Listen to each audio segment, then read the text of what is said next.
சந்தோஷம் Sabari IAS அகாடமியோட YouTube சேனலுக்கு உங்களை அன்போடு வரவேற்கிறேன். 2021 சிவில் சர்வீஸ் எக்ஸாம்ஸில் சந்தோஷம் சபரி ஐஏஎஸ் அகாடமிலேருந்து 2 ஸ்டூடெண்ட்ஸ் பாஸ் பண்ணியிருக்காங்க. ஒருத்தர் மிஸ்டர் குடியரசு 604வது ரேங்க் எடுத்திருந்தார். மிஸ்டர் சந்தோஷ்குமார் அவர் வந்து 503வது ரேங்க் எடுத்திருக்காரு. இப்போ நம்மளோட சந்தோஷ்குமார் இன்ஸ்டியூட்டுக்கு வந்திருக்காரு. ஸோ எதிர்காலத்தில் ப்ரிப்பேர் பண்ணுற ஸ்டூடெண்ட்ஸுக்கு ஒரு இன்ட்ராக்ஷன் மாதிரி, ஒரு டீச்சருக்கும் ஒரு ஸ்டூடெண்ட்டுக்கும் உள்ள இன்ட்ராக்ஷன் மாதிரி அவர் ப்ரிப்ரேஷன் எப்படி ஸ்டார்ட் பண்ணார், அதில் என்னென்ன ப்ராப்ளத்தை ஃபேஸ் பண்ணார், அதை பற்றியான ஒரு இன்ட்ராக்ஷனாக நாங்கள் வந்து இந்த வீடியோவை நாங்கள் பண்ணலான்னு இருக்கோம். ஸோ அப்போ சந்தோஷ், வணக்கம். வணக்கம் sir. All the best. Thank you sir. சொல்லுங்கள், எப்படி இருக்குது மன நிறைவு, எப்படி இருக்குது, மகிழ்ச்சி எப்படி இருக்குது, குடும்பத்தில் என்ன சொன்னாங்க? சார், இது வந்து என்னோடய 7வது attempt sir. So first clear பண்ணது எனக்கு ரொம்ப ஹாப்பியாக இருக்குது, ஒரு ரிலீஃபாக இருக்குது. குடும்பத்தில் எல்லோரும் ஹாப்பி சார். ஸோ ரொம்ப ஹாப்பியாக இருக்குது, அப்படியே போயிட்டுருக்கு சார். சந்தோஷ், எந்த வருஷத்தில் நீங்கள் ஆரம்பிச்சிங்க? எப்படி உங்கள் ப்ரிப்ரேஷன்ஸ் இந்த சிவில் சர்வீஸ் ஃபீல்டுக்கு உள்ளார வரணும் அப்படிங்கிற இன்ஸ்பிரேஷன் உங்களுக்கு எந்த இடத்துல கிடச்சிச்சு? உங்களுக்கு யார் மோட்டிவேட் பண்ணா? அதை பற்றி கொஞ்சம் சொல்லுங்கள் சார். சிவில் சர்வீஸ் ப்ரிப்பேர் பண்ணுறதுக்கான என்னோடய இன்ட்ரெஸ்ட் வந்து என்னோடய காலேஜ் ஃபைனல் இயரில் வந்து சார்.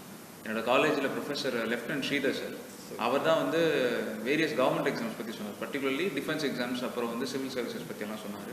அந்த டைம்லேயே எனக்கு நிறையா ஒரு இந்த ட்ரைனிங் மாதிரி கொடுப்பாரு sir, news paper, group discussion. So இந்த மாதிரி ஆக்டிவிட்டிஸ் எல்லாம் அவர் கொண்டு வரும்போது பின்னாடி அதை படிக்கிறதுக்கான ஒரு மோட்டிவேஷன் இல்லைன்னா ஒரு வே ஃபார்வர்டாக இருந்தது சார். அப்புறம் காலேஜ் முடிச்சதுக்கப்புறம் நான் படிக்க ஆரம்பித்தேன். ஆனால் அந்த கேம்பஸில் வந்து ஐடி கம்பெனியில் ஒர்க் பண்ணேன், காக்னிசன்ட்ல இருந்ததுனால என்னால் அது ஃபுல் டைம் இதுக்கு அலோகேட் பண்ண முடியல, என்னால் மேனேஜ் பண்ண முடியல.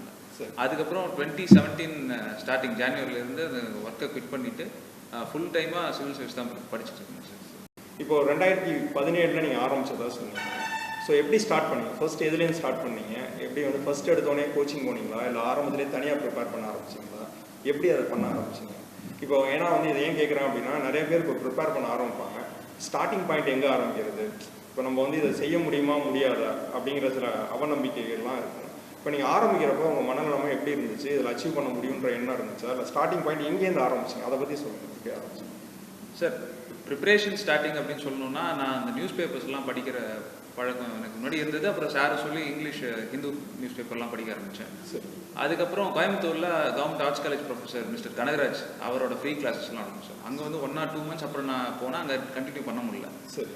அங்கே ஏற்கனவே கிளியர் பண்ண சில பேர் வந்தெல்லாம் சொன்னாங்க. அவங்க எப்படின்னா, நாங்கள் ரொம்ப காமன் பேக்ரவுண்ட், ரொம்ப ஹம்பிள் எஜுகேஷன் பேக்ரவுண்ட் தான் இருக்குது, நாங்கள் பண்ண முடியும்னா நீங்கள் பண்ண முடியும் அப்படிங்கிற மோட்டிவேஷன் சொன்னாங்க. சரி. ஸோ அதுதான் மெயின் மோட்டிவேஷன் சார். சரி. அப்புறம் ப்ரிப்பரேஷனும் பார்த்தீங்கன்னா, இன்ஸ்டியூட்ஸில் நாங்கள் கோயம்புத்தூரில் ஒரு 4-5 ஃப்ரெண்ட்ஸ் இருந்தோம். ஒரு செல்ஃப் ஸ்டடி மாதிரி தான் பண்ணுவோம் சார். குரூப்பாக ஃபார்ம் பண்ணி ஜென்ரல் ஸ்டடீஸ் எல்லாமே அப்படி தான் படித்தோம் ஆரம்பத்தில். ஆமாம் சார், ஆரம்பத்தில் இருக்கும்போது அப்படி தான் படித்தோம் சார். இனிஷியலாக எப்படின்னா என்சிஆர்டிஸ்ன்னு சொல்கிற இந்த சிபிஎஸ்சி புக்ஸில் ஸ்டார்ட் பண்ணோம். சரி. அப்புறம் சில ஸ்டாண்டர்ட் புக்ஸு, இப்போ பொதுவாக இப்போ இந்தியன் பாலிட்டி அந்த மாதிரி சில ஸ்டாண்டர்ட் புக்ஸ் இருக்கும், அதை ப்ரிஸ்கிரைப் பண்ணாங்க ஏற்கனவே படித்தவங்க, அதெல்லாம் படிக்க ஆரம்பிச்சோம் சார். அதுக்கப்புறம் தமிழ் வந்து நான் சந்தோஷ் சபரி இன்ஸ்டியூட்டில் தேவிரா ஐயா கிட்ட நான் தமிழ் இலக்கியம் படித்தேன், விருப்ப பாடம் படித்தேன் சார். அதுக்கப்புறம் உங்கள்கிட்ட வந்து சபரி சார்கிட்ட நான் கவர்னன்ஸ் வந்து மெயின்ஸுக்காக நான் இன்புட்ஸ் எல்லாம் கேட்டுக்கிட்டேன், அவங்க படித்தேன் சார். ஸோ இப்படி தான் என்னோட ப்ரிப்பரேஷன். நீங்கள் வந்து இந்த எக்ஸாமினரோட எக்ஸ்பெக்டேஷன் ஒன்று இருக்கும், நம்ம இருக்கிற உடனும் ஒன்று இருக்கும். இந்த ரெண்டுக்கும் உள்ள கேப்பை நீங்கள் எப்போ ஐடென்டிஃபை பண்ணீங்க? எப்போ வந்து ஃபர்ஸ்ட்டு ப்ரிலிமினரி பாஸ் பண்ணீங்க? எந்த வருஷத்தில் ஃபர்ஸ்ட் ப்ரிலிமினரி பாஸ் பண்ணீங்க? சார், என்னோட முதல் ப்ரிலிமினரி வந்து நான் 2018 சிவில் சர்வீஸ் எக்ஸாமில் பாஸ் பண்ணேன். 2018 பாஸ் பண்ணேன். அப்புறம் 19 பாஸ் பண்ணேன். சரி. 20 என்னால் இப்போ சிசாட் அப்படிங்கிற பேப்பரில் பாஸ் பண்ண முடியல, வரல. இப்போ 21 நான் பாஸ் பண்ணி இந்த 503 ரேங்க் கிடச்சிருக்கேன் சார். பாஸ் பண்ண 3 முறையுமே வந்து என்னால் இன்டர்வியூ ஸ்டேஜ் போனேன் சார். அதுக்கப்புறம் அதில் 2 டைம் இன்டர்வியூவில் வரல, இந்த 3வது முறை இன்டர்வியூவில் கிளியர் ஆகிருக்குங்க சார். கரெக்ட். அப்போது இப்போ நீங்கள் வந்து இப்போ நிறைய மாணவர்கள் படிக்கிறப்ப எப்படி இருக்கும் அப்படின்னா, ப்ரிலிமினரி எக்ஸாம்ஸை பாஸ் பண்ணுறதுக்கு கஷ்டப்படுவாங்க. அப்புறம் திருப்பி வந்து மெயின்ஸ் எக்ஸாமில் கொஞ்சம் கஷ்டப்பட்டு அடுத்தது வந்து இன்டர்வியூ வருவாங்க. உங்களுக்கு வந்து ஒரு தடவை ப்ரிலிமினரி கஷ்டப்பட்டுறீங்க, அப்புறமேலுக்கு மெயின்ஸு இன்டர்வியூ வந்து டேரெக்டாக வந்துருச்சு.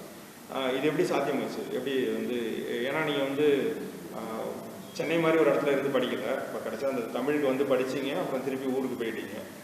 எப்படி அதை ப்ரிப்பேர் பண்ணீங்க? ஊரில் இருக்கப்போ எப்படி ப்ரிப்பேர் பண்ணீங்க? எப்படி மோட்டிவேட் பண்ணிக்கிட்டீங்க? எப்படி அந்த கேப் ஐடென்டிஃபை பண்ணீங்க? நான் கேட்குறது என்னென்னா, இப்போ நமக்கு இவ்வளோ மார்க் எடுத்தால் பாஸ் பண்ணணும்னு ஒரு டார்கெட் வச்சுருக்கீங்களா? அந்த டார்கெட்டை நீங்கள் எப்படி அச்சீவ் பண்ணீங்க? அதுக்கு வந்து அந்த டார்கெட்டுக்காக நீங்கள் என்ன ஒர்க் பண்ணீங்க?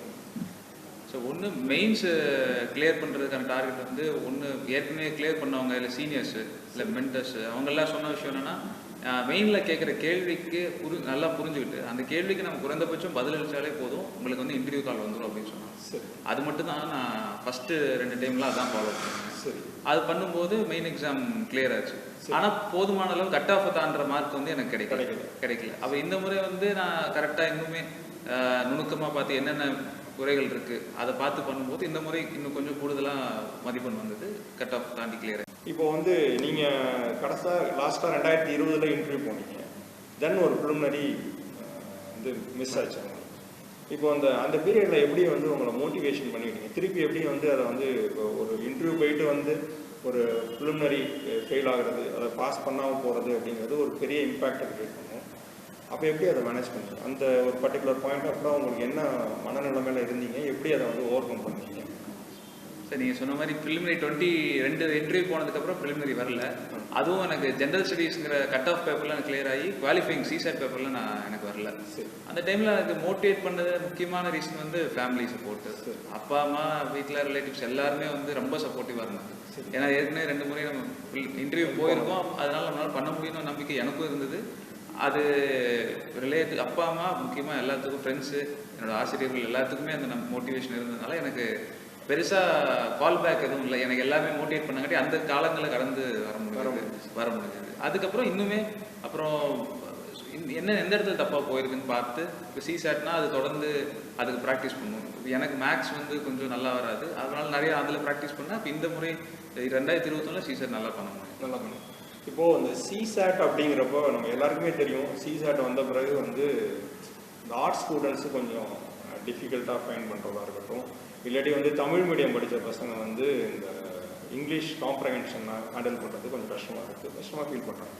இப்போ இதை எப்படி நம்ம ஓவர் கம் பண்ணுறது? இதை வந்து நீங்கள் என்ன பண்ணீங்க? இப்போ நாங்கள் ஆஸ் எ டீச்சராக நாங்கள் சொல்லிக் கொடுக்குற ஒரு விஷயம் இருக்குது, நீங்கள் ஆஸ் எ ஸ்டூடெண்ட்டாக நீங்கள் எதை எப்படி வந்து அந்த சிசாட்டாக மேனேஜ்? சிசாட் வந்து நீங்கள் சொன்ன மாதிரி தான் சார், 2017-18 அந்த கடினத்தன்மை வந்து அதிகமாகிட்டே தான் போகுது சிசாட்டில். அதில் என்னன்னு பார்த்தீங்கன்னா, ஒன்று அதில் ஃபோக்கஸ்டாக இல்லை டெடிக்கேட்டடாக நம்ம ஜிஎஸ் மாதிரி சிசாட்டை படிக்கிறது கொஞ்சம் குறைவாக இருக்குது. இது ஒரு காரணம், முக்கியமான காரணம்.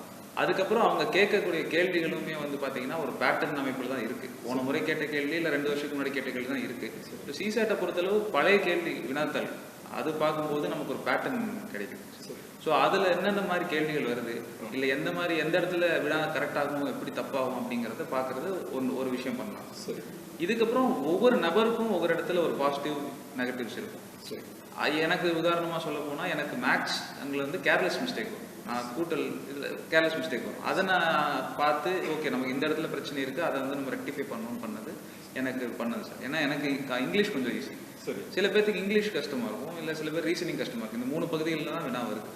ஸோ அவங்க வந்து பழைய யூபிஎஸ்சி பெர்ஃபார்மன்ஸ் எடுத்து வச்சுக்கிட்டு அந்த இடத்துல அவங்க திரும்ப திரும்ப ஸ்ட்ராங் பண்ணிட்டே இருந்தாங்கன்னா கண்டிப்பாக வரும் சார். ஒவ்வொருத்தருக்கான பாசிட்டிவ் நெகட்டிவ்ஸ் அவங்க உணர்ந்தது அண்டர்ஸ்டாண்ட் பண்ணிட்டாலே அதை பெட்டராக பண்ண முடியும் சார். சார் டீச்சராக வந்து இப்போது ஒரு சில விஷயங்களை வந்து நம்ம வந்து பசங்கள்டேருந்து எதிர்பார்க்கணும். இப்போ வந்து நிறைய பேருக்கு திறமை இருந்தால் கூட ஒரு சில லேக் இருக்குது, கமிட்மெண்ட்லேயோ இல்லை மோட்டிவேஷன்லேயோ லேக். இப்போ படிக்கிற பசங்களுக்கு இந்த மோட்டிவேஷன் அப்படிங்கிற ஒரு பாயிண்ட்டை நீங்கள் எப்படி வந்து நீங்கள் உங்களோட பர்சனல் எக்ஸ்பீரியன்ஸ்லேருந்து சொல்லுங்கள். நமக்கு எப்படியும் கிராஃப் இப்படியே போயிருக்காது, நம்ம அப்ஸ் அண்ட் டவுன்ஸில் மோட்டிவேஷனில் கீழே போயிருக்கோம், மேலே போயிருக்கோம். இப்போ சிசாட் சரியாக வரல அப்படின்னா அதுவே ஒரு ப்ரெஷர் வந்து ஒரு இயர் ஃபுல்லாக அந்த ப்ரெஷர் இருந்துக்கிட்டே இருக்கும்.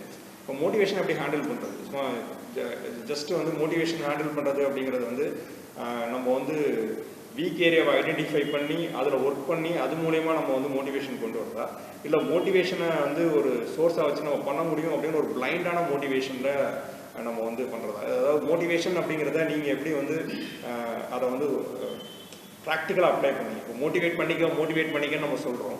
இப்போ டீச்சராக இருந்தால் கூட மோட்டிவேட் பண்ணிட்டு ஒர்க் பண்ணுங்க அப்படின்னு சொல்லுவோம். இந்த மோட்டிவேஷன் எனக்கு தெரிஞ்சு வந்து மோட்டிவேஷனுக்கும் வந்து ஒர்க்குக்கும் ஒரு சிக்கன் எக் ரிலேஷன்ஷிப்பில் இருக்குது. இப்போ மோட்டிவேட் ஆனதுனால நல்லா ஒர்க் பண்ணுறோமா, இல்லை நல்லா ஒர்க் பண்ணுறதுனால மோட்டிவேட் ஆகிறோமா அப்படிங்கிறது. மோட்டிவேஷனாக பர்டிகுலராக ஒவ்வொரு ஸ்டூடெண்ட்டுக்கும் யூனிக்னு ஒரு பாயிண்ட் சொன்னீங்க.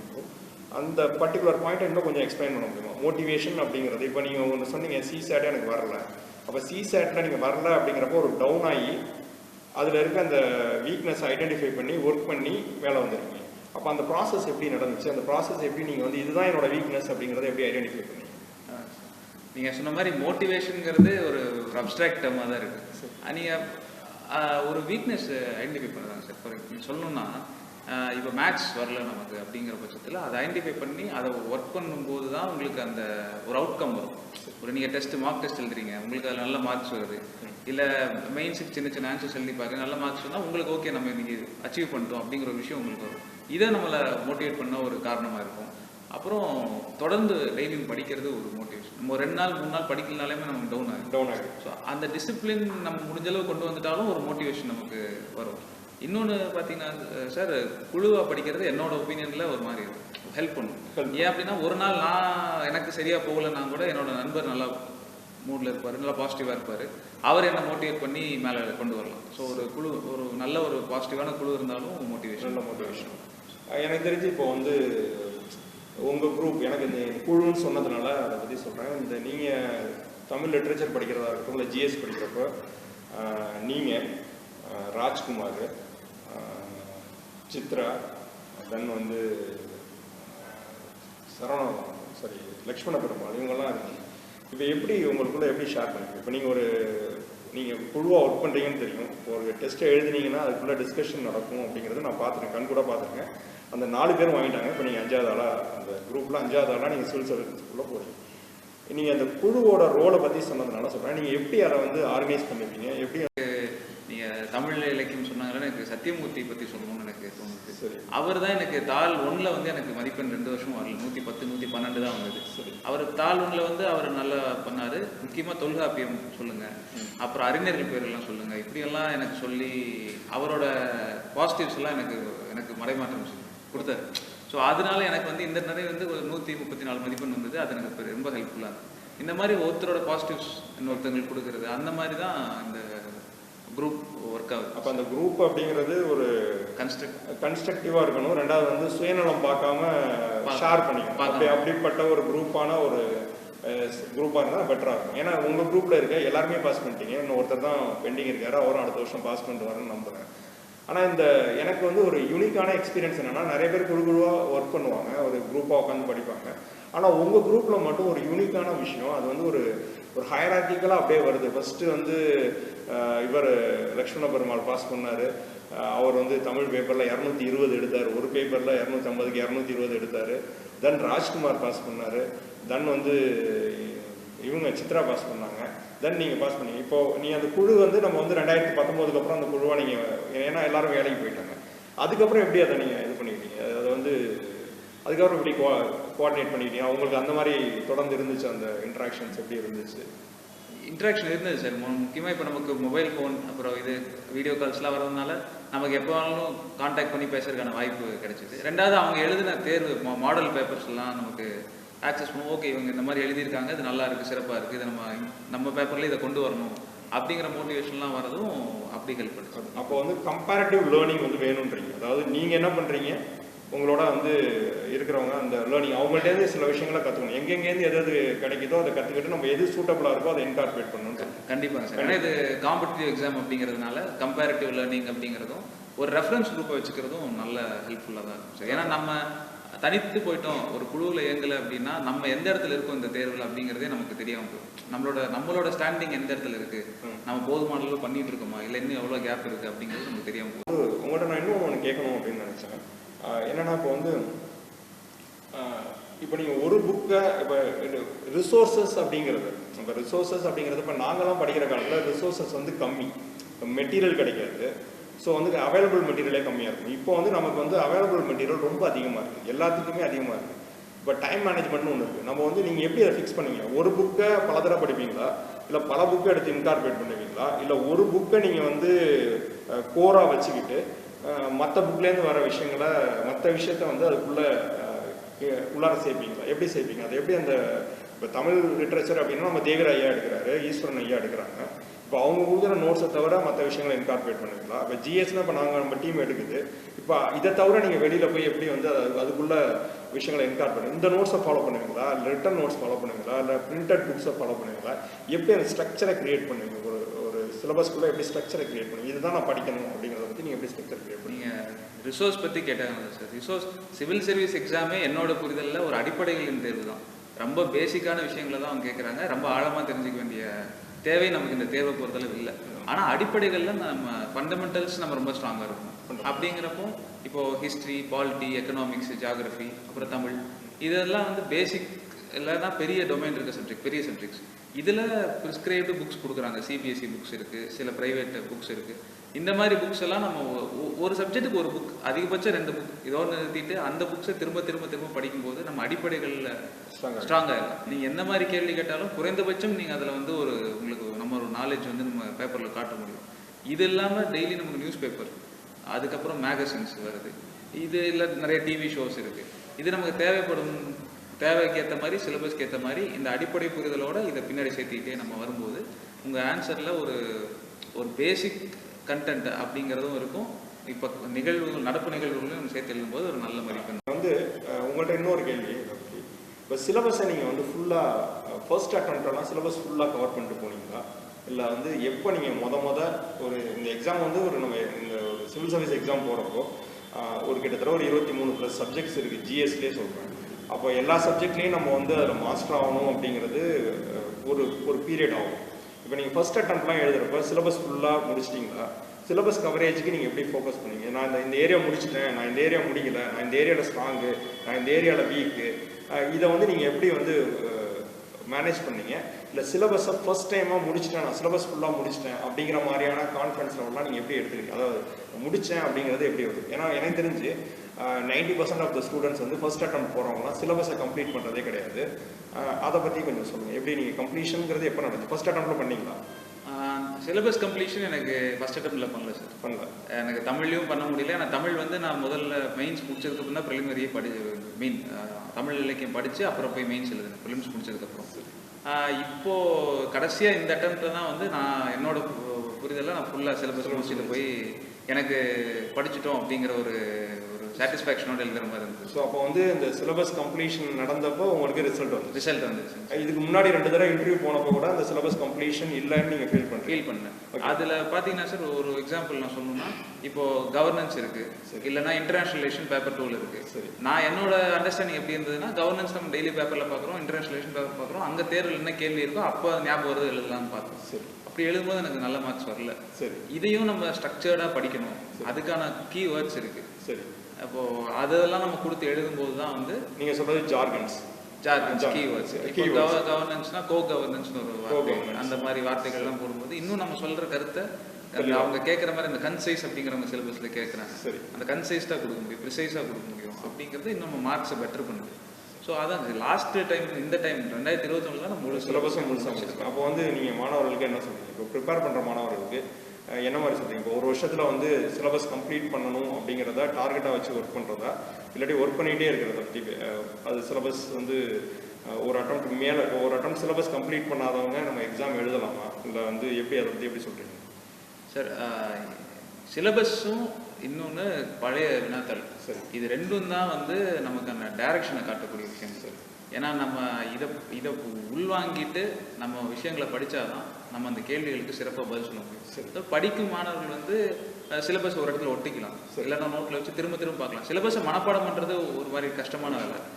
திரும்ப திரும்ப பார்த்துட்டே இருக்கும்போது நம்ம தெரியாமல் அந்த சிலபஸ் உள்ள போயிடும். ஒரு நியூஸ் பார்த்தோன்னா சரி, இது இந்த பேப்பரில் இந்த இடத்துல வரும், நம்ம இந்த மாதிரி கேள்வி வைக்கலாம்னு அப்படி நமக்கு பழகினதுனால நம்ம அப்படி பண்ண முடியும். இப்போ நீங்கள் வந்து ப்ரீவியஸ் இயர் கொஸ்டினை பற்றி சொன்னீங்க. இப்போ நாங்கள் கிளாஸ் எடுக்கிறப்ப என்ன பண்ணுவோம்னா, ப்ரீவியஸ் இயர் கொஸ்டின்ஸை அந்தந்த ஒரு ஏரியா முடிச்சோம்னா அந்த ஏரியா இருக்க ப்ரீவியஸ் இயர் கொஸ்டினை டிக்டேட் பண்ணி பசங்கள்கிட்ட கேட்டு உடனே வந்து சரி பண்ணுவோம். இப்போ இந்த மெத்தட் சரியாக இருக்கும்னு நினைக்கிறீங்களா, இல்லை நீங்கள் வந்து ஃபுல்லாக சிலபஸை படித்து முடிச்சுட்டு கடைசியாக வந்து டெஸ்ட் எழுதுறது? நான் எதுக்கு சொல்கிறேன்னா, ப்ரிலிமினரி எக்ஸாம்ஸ், அப்ஜெக்டிவ் டைப் கொஸ்டின்ஸ்க்கு இப்போ நம்ம வந்து நார்மலாக என்னோட பர்சனல் எக்ஸ்பீரியன்ஸில் எப்படி இருக்குது அப்படின்னு பார்த்தீங்கன்னா, கொஸ்டின்ஸை வந்து பசங்க கடைசியில் பண்ணுறாங்க. இப்போ வந்து ஒவ்வொரு ஏரியா முடிக்க அந்த கொஸ்டின்ஸை நம்ம உடனே பண்ணி பார்க்குறப்போ கொஞ்சம் ஷார்ப்னஸ் வருது. நீங்கள் எப்படி பண்ணீங்க அதை? இது என்னோட ஆஸ் எ டீச்சராக என்னோட பர்சனல் எக்ஸ்பீரியன்ஸ்னால், நீங்கள் சிலபஸ் வந்து கவர் பண்ணுறப்பே ப்ரிலிமினரி கொஸ்டின்ஸ்க்கும் உள்ள கொஸ்டின்ஸையும் நம்ம பார்க்குறோம், மெயின்ஸ்குள்ள கொஸ்டின்ஸையும் பார்க்குறோம். இப்போ நம்ம மெத்தட் அதுதான் இருக்குது. நீங்கள் என்ன பண்ணீங்க அதில்? நீங்கள் எப்படி பண்ணீங்க? அப்பப்போ பார்ப்பீங்களா இல்லை சிலபஸ் ஃபுல்லாக முடித்த பிறகு பார்ப்பீங்களா? இப்போ அதில் தப்பு வந்தால் எப்படி ஃபுல்லாக படிப்பீங்களா? அந்த மாதிரி விஷயங்களை பற்றி சொல்லுங்கள் சார். இப்போ நீங்கள் கொஸ்டின் சால்வ் பண்ணுறது முக்கியமாக ப்ரிலிமினரி எக்ஸாம் பற்றி பார்க்கும்போது நம்ம ஃபஸ்ட் டைம்லாம் எழுதுறோம்னா ஒரு கொஞ்சம் முன்னாடி நிறைய டெஸ்ட் எழுதுறது கொஞ்சம் நல்ல விஷயம். அது நம்ம சிலபஸ் முடிச்சுட்டு தான் எழுதணும் அப்படிங்கிறது கொஞ்சம் கஷ்டமான இல்லை. ஏன்னா உங்களுக்கு பெரிய சிலபஸ். சரி, நீங்கள் முடிச்சுட்டு எழுதும் போது அந்த டைம் 10 இல்லை சிலபஸே ப்ரிலிமினரி ஸ்கூலில் எல்லாமே முடிக்க முடியுமாங்கிறது டவுட் ஆகிடும். சரி. ஸோ நம்ம ஒரு சைடு டெஸ்ட் எழுதிட்டு சிலபஸ் கவர் பண்ணுறது தான் என்னோட அப்ரோச்சாக இருந்தது. அது எனக்கு ஹெல்ப்ஃபுல்லாகவும். இப்போ வந்து மெயின்ஸை பற்றி நம்ம பேசுவோம். மெயின்ஸில் வந்து நீங்கள் வந்து இந்த வாட்டி வந்து மொத்தமாக எல்லாத்தையும் சேர்த்து ரிட்டன் அண்ட் வந்து இன்டர்வியூ சேர்த்து 921 மார்க் ரைட்டு தான். ஆமாம். போன இன்டர்வியூ அதாவது 2020 நீங்கள் போன 2019 இன்டர்வியூக்கு 2020 போகிறப்ப உங்கள் மார்க்குக்கும் இப்போ 2021 நீங்கள் போன மார்க்குக்கும் எப்படி இருந்துச்சு? அந்த கேப் எப்படி ஐடென்டிஃபை பண்ணீங்க? சார் பொதுவாக கேப்னு நான் சொல்கிறது எனக்கு சிலபஸ் கம்ப்ளீஷன் தான் ஒரு கேப்பாக இருந்தது. ஓகே. ஏன்னா எல்லா ஜிஎஸ் இந்த குறிப்பிட்ட இல்லாமல் 4 ஜிஎஸ் பேப்பர்லையுமே எனக்கு கம்ப்ளீட்டாக சிலபஸ் முடிச்சது இந்த முறை தான் முடித்தேன். அதுக்கான இம்ப்ரூவ்மெண்ட் எனக்கு முக்கியமாக GS 2 சொல்லணும்னா எனக்கு 79லேருந்து 105 மார்க்ஸ் வந்தது. சரி. மற்ற மாதிரி GS 3 எல்லாமே எனக்கு மார்க் 79லேருந்து எவ்வளோ? 105 மாதிரி. 79 அதெல்லாம் ஹெல்ப்ஃபுல்லாக இருந்துச்சு. முக்கியமாக சிலபஸ் முடிக்கிறது தான். எஸ்ஏல இந்த டைம் எதிர்பார்த்த மார்க் வரல, கொஞ்சம் பேப்பர் கஷ்டமாக இருந்தது. போன வாட்டி நல்ல மார்க் எடுத்து போன வாட்டி 125 வந்து இப்போ 108 வந்துருக்கு. அதில் ஒரு ஃபால் இருக்குது. தமிழ் ஆப்ஷன் பொறுத்தளவு எனக்கு பேப்பர் 2 2 வருஷமே நல்லா 142, அப்புறம் இந்த வருஷம் 146 வந்ததுங்க. ஆனால் பேப்பர் 1ல் கம்மியான மார்க் ஆனதுனால அதில் கொஞ்சம் அதையும் சிலபஸ் முடிக்கிறது சில நுணுக்கங்கள்லாம் என்னோட சீனியர்ஸ் ஆசிரியர்கள்லாம் சொன்னவும் அதை இம்ப்ளிமெண்ட் பண்ணுவோம். இந்த 133 மார்க் வந்து ஸோ இந்த கேப் தான் இம்ப்ரூவ் பண்ண மாதிரி இருக்குது. இப்போ ரோல் ஆஃப் டீச்சர்ஸை பற்றி நீங்கள் சொல்லுங்கள். ரோல் ஆஃப் டீச்சர்ஸ் வந்து இப்போ நிறைய டீச்சர்ஸ் இருக்காங்க. சில டீச்சர்ஸ் வந்து வெளியில் ப்ராப்ளமாக தெரியுறாங்க, சில டீச்சர்ஸ் வெளியில் தெரியறது இல்லை. இப்போ வந்து இந்த ரோல் ஆஃப் டீச்சர்ஸ் நம்ம டீச்சர்ஸ் எப்படி ஐடென்டிஃபை பண்ணுறது? சப்ஜெக்ட்ஸ்க்கு தகுந்த டீச்சர்ஸ்ட்டை நீங்கள் போவீங்களா? இப்போ நீங்கள் வந்து இங்கே இன்ஸ்டியூட்டில் தமிழ் லிட்ரேச்சருக்கு வந்திருக்கீங்க, கவர்னன்ஸ் வந்திருக்கீங்க, கொஞ்சம் வந்து இன்டர்வியூ ப்ரிப்ரேஷன் நம்ம பண்ணியிருக்கோம், கரண்ட் அஃபேர்ஸ் ப்ரிப்ரேஷன் கொஞ்சம் பார்த்துருக்கோம். இதை தவிர நீங்கள் வந்து வேறு ஏதாச்சும் கிளாஸஸ்க்கு டீச்சர்ஸ் எப்படி ஐடென்டிஃபை, எந்த டீச்சர் நீங்கள் சொல்லணும்னா சொல்லுங்கள், இல்லை எப்படி ஐடென்டிஃபை பண்ணுங்க இந்த இடத்துக்கு நான் இதுக்கு போகணும்? இப்போ நம்ம எல்லாமே வந்து டீச்சர்ஸ் ஐடென்டிஃபிகேஷன்லாம் நிறைய ப்ராப்ளம் இருக்குது. இப்போ டீச்சர்ஸ் வந்து சிலபஸ் கம்ப்ளீட் பண்ணுறாங்க அப்படி இல்லைன்னா இப்போ டீச்சர்ஸோட ஃபெயிலியர் இல்லை டீச்சர்ஸோட இன்னபிலிட்டி அது வந்து மாணவர்களை பாதிக்குது. இப்போ ஒரு ஏரியா எடுத்து கொடுக்கல, அந்த ஏரியாவில் ஒரு கொஸ்டின் வந்துடுச்சு அப்படின்னா அது வந்து நம்மளோட ப்ராப்ளமா இல்லை டீச்சரோட ப்ராப்ளமா அப்படிங்கிற ஒரு பாயிண்ட் இருக்குல்ல. இப்போ நீங்கள் எப்படி டீச்சர்ஸை செலக்ட் பண்ணுங்க, என்னென்ன விஷயங்கள்லாம் நீங்கள் பார்த்தீங்க? இப்போ எப்படி நான் ஓப்பனாக கேட்கணும், எப்படி எங்களெல்லாம் நீங்கள் செலக்ட் பண்ணுங்க? இப்போ ஐடென்டிஃபிகேஷன் எனக்கு அதை பற்றி பெரிய ஐடியா முன்னாடியெல்லாம் இல்லை சார். இப்போ தேவராயிட்ட தமிழ் படிக்கணும் அப்படிங்கிறது என்னோட முன்னாடி படித்து கிளியர் பண்ணவங்க சொல்லணும்னா ஐயாட்ட வந்து படித்தது. அப்புறம் உங்களையும் கவர்னன்ஸ் வந்து சீனியர்ஸ் சொல்லி அப்படி தான் படித்தேன் சார். முக்கியமாக சீனியர்ஸோட ரோல் தான் டீச்சர் ஐடென்டிஃபிகேஷன் முக்கியம். ஏன்னா அவங்க இன்னும் கரெக்டாக சொல்லுவாங்க. ஓகே, நீங்கள் வெளியே சொல்கிற விஷயங்களுக்கும் உள்ளே என்ன சொல்கிறாங்க அப்படிங்கிறதும் சீனியர்ஸுக்கு கரெக்டாக தெரியும். இது பண்ணுங்க, இவர் இது சிறப்பாக பண்ணுவார், இவர் இது சிறப்பாக பண்ணுவார் அப்படி சொல்லும்போது நமக்கு அந்த ஐடென்டிஃபிகேஷன் நமக்கு. அப்போ வந்து சீனியர்ஸோட ரோல் தான் அந்த டீச்சர்ஸ் ஐடென்டிஃபிகேஷன். பெரும் வந்து சீனியர்ஸோட ரோல் தான். இப்போ நம்ம வந்து நம்ம ப்ரிப்பேர் பண்ணுறப்ப நான் இதை இந்த ரேங்க் வாங்குவேன், என்னால் இந்த ரேங்க் வரைக்கும் போக முடியும், என்னால் இவ்வளோ மார்க் எடுக்க முடியும், அந்த மாதிரி ஏதாவது டார்கெட் வச்சு ஒர்க் பண்ணிங்களா? இந்த ரேங்க் வரைக்கும் நான் அச்சீவ் பண்ண முடியும் அப்படின்னு நான் நம்புகிறேன், அந்த மாதிரி ஏதாச்சும் நீங்கள் உள்ளுக்குள்ளே உங்களுக்கு ஒரு இது இருந்துச்சு? சார் இனிஷியல் டைம்ஸில் இந்த எக்ஸாம் மோட்டிவேட் பண்ணுறது ஐஏஎஸ் ஐபிஎஸ் அப்படிங்கிற 2 சர்வீஸ் தான் மோட்டிவேட் பண்ணி உள்ளே கொண்டு வருது. நான் எய்ம் பண்ணது இந்த 2 சர்வீசஸ் எடுக்கணும். எனக்கு ரேங்க் பற்றி சீரியஸாகவே எந்த ஒரு அப்ஜெக்டிவும் எனக்கு கிடையாது. நான் நம்ம டாப் 100ல் 200ல் வரணும் அப்படின்னு நினச்சது உண்டு. இதோட தான் சார், அதை பற்றி நான் பெருசாக அப்ஜெக்டிவ். எனக்கு ஆஸ் எ டீச்சராக நான் என்ன ஃபீல் பண்ணுறேன் அப்படின்னா, ஆன்லைன் வந்து சில ஏரியாவில் எஃபிஷியண்ட்டாக இருக்குன்னு நான் ஃபீல் பண்ணுறேன். இப்போ ஏர்லி மார்னிங் கிளாஸஸ் நம்ம 5 மணிக்கு 5:30 மணிக்கு ஆரம்பிக்கலாம், நைட்டு நம்ம வந்து 7:30க்கு மேலே இருக்கும். இப்போ டீச்சிங்கில் நான் என்ன ஃபீல் பண்ணேன்னா, ஆன்லைன் கிளாஸஸ் எஃபிஷியன்ட் அப்படின்னு நான் ஃபீல் பண்ணுறேன். பட் வந்து அதே நேரத்தில் ஆன்லைனில் டெஸ்ட் பண்ணுறது, டெஸ்டிங் அதாவது ஆன்சர் ஷீட் எழுதி திருத்துறது, அது வந்து ஒர்க் அவுட் ஆகலை. நீங்கள் எப்படி பார்க்குறீங்க? ஆன்லைன் டீச்சிங் கம்ஃபர்டபுளாக இருக்கா, இல்லை வந்து எப்படி அதை நீங்கள் ஆஃப்லைன் தான் நீங்கள் ப்ரிஃபர் பண்ணுங்க? ஏன்னா நீங்கள் வந்து பாஸ் பண்ண பீரியட் வந்து ஆன்லைன் பீரியடில் தான் நீங்கள் பாஸ் பண்ணியிருக்கீங்க. ஸோ அப்போ எப்படி உங்களுக்கு ஆன்லைன் எப்படி ஹெல்ப் பண்ணுச்சு? ஆன்லைன் சிஸ்டத்தை வந்து இப்போ நிறைய பேர் பார்த்துட்டு இருப்பாங்க, ஆன்லைனில் படிக்க முடியுமா? அந்த மாதிரி விஷயத்தை பற்றி சொல்லுங்கள். எதுக்கு வந்து டீச்சர்ஸோட டைரக்ட் கான்டாக்ட் தேவைப்படுது? எனக்கு புரியுது, இப்போ வந்து ஒரு டீச்சரோட ரோல் வந்து ஒரு பேப்பரை எவால்வேட் பண்ணி கொடுக்குறப்ப, பக்கத்தில் வச்சு கொடுக்குறப்ப அது தேவைப்படுது. கிளாஸ் எடுக்கிறப்ப அது பெருசாக தேவைப்படல. கிளாஸில் அவங்களோட அட்டென்ஷன் இருந்தாலே நம்ம வந்து கம்யூனிகேட் பண்ண முடியுது. எப்படி நீங்கள் பார்க்குறீங்க? நான் அந்த 2 வருஷத்தில் எடுத்த அடிப்படையில் ஆன்லைன் எடுத்த அடிப்படையில் நான் ஆன்லைன் எஃபிஷியன்ட் அப்படிங்கிறத கம்பேரிட்டிவ் இன் டேர்ம்ஸ் ஆஃப் ஒரு நாள் நம்ம ஒர்க் பண்ணுற ஹவர்ஸ் நிறைய ஆகிடுது. காலைல 5 மணிலேருந்து 9 மணிக்குள்ளே ஒரு பெரிய வேலையை முடியும். ஆன்லைன் எஃபிஷியண்ட்டாக ஆஃப்லைன் எஃபிஷியண்ட்டாக அப்படிங்கிறத பற்றி நீங்கள் பேசுங்க. ஆன்லைன் வந்து முக்கியமாக கோவிட் டைம்ஸ்க்கு அப்புறம் நிறையா வந்துருச்சு. ஆன்லைன் பார்த்தீங்கன்னா ஒரு இடத்துல அது கொஞ்சம் கம்ஃபர்டபுள் தான் சார். ஏன்னா நான் சென்னை வரல, கடைசி 2 வருஷமாக ஊரில் உடுமலைப்பேட்டை ஊர், அங்கேருந்து என்னால் வந்து சென்னையில் இருக்க கிளாஸோ டெல்லியில் இருக்க கிளாஸோ ஆக்சஸ் பண்ண முடிஞ்சது. அப்புறம் டைம் ஃப்ளெக்சிபிலிட்டி இன்னொரு பாசிட்டிவான விஷயம் தான். சின்ன சின்ன சேலஞ்சஸ் இருக்குது. டெஸ்ட் எழுதி நீங்கள் சொன்ன மாதிரி ஸ்கேன் பண்ணி அனுப்பி மறுபடியும் அதை வேல்யூட் பண்ணி வாங்குறதுக்கு அந்த சேலஞ்சஸ் இருக்குது. இருந்தாலும் இப்போ எப்போ வேணாலும் அந்த ஆக்சஸ் வீடியோஸ் பார்த்துக்கலாம், இல்லை மெட்டீரியல் எடுத்துக்கலான்றதெல்லாம் ஒரு ஹெல்ப்ஃபுல் தான் சார். முக்கியமாக குரூப் ஸ்டடிக்கு எல்லாமே ஆன்லைன் வந்து ரொம்ப யூஸ்ஃபுல்லாக இருந்தது. என்னன்னா இப்போ நம்ம ஆன்லைனில் படிக்கிறோம், ரிலாக்ஸ் பண்ணுறதுக்கு ஆன்லைன் விட்டு வெளியே போயிடணும். அதுலேயே இருக்கு வீடியோஸ் பார்த்து அந்த ஐ ஸ்ட்ரெயின்ஸு ஒரு ஃபெட்டிக் வர வாய்ப்பு இருக்குது. டிஜிட்டல் ஃபெட்டிக்னு சொல்லக்கூடிய அந்த விஷயம் வர வாய்ப்பு இருக்குது. அது மட்டும் நம்ம மேனேஜ் பண்ணிட்டு கொஞ்சம் வெளியே போயிட்டு இப்போ முன்னாடியே வந்து ஆன்லைனில் நம்ம வந்து வீடியோஸ் பார்த்து ரிலாக்ஸ் பண்ணுறதுக்கு யூஸ் பண்ணுவோம்.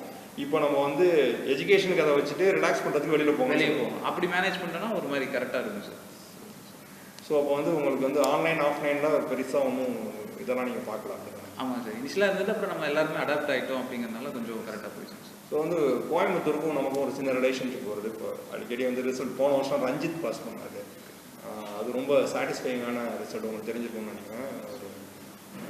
ரஞ்சித் ரிசல்ட் உங்களுக்கு தெரிஞ்சுக்கணும். இப்போ ரஞ்சித் கான்ட்ராக்ட் அதெல்லாம் இருந்துச்சு அவங்களுக்கு. அந்த மாதிரி அந்த குரூப்பில் யார் யார் இருந்தாங்க சார்? அந்த குரூப்பில் ரஞ்சித் சார் வந்து எனக்கு கிளியர் பண்ணதுக்கு அப்புறம் தான் தெரியும். குடியரசு வந்து எனக்கு முன்னாடியே தெரியும் சார். அவர் என்னோட குடியரசு நம்ம இங்கே 6 வருஷமாக இருக்காரு. நம்ம தெரியும், அவர் எனக்கு நல்லா தெரியும். வேறு யாரையும் எனக்கு அந்த செட்டில் எனக்கு பரவாயில்ல.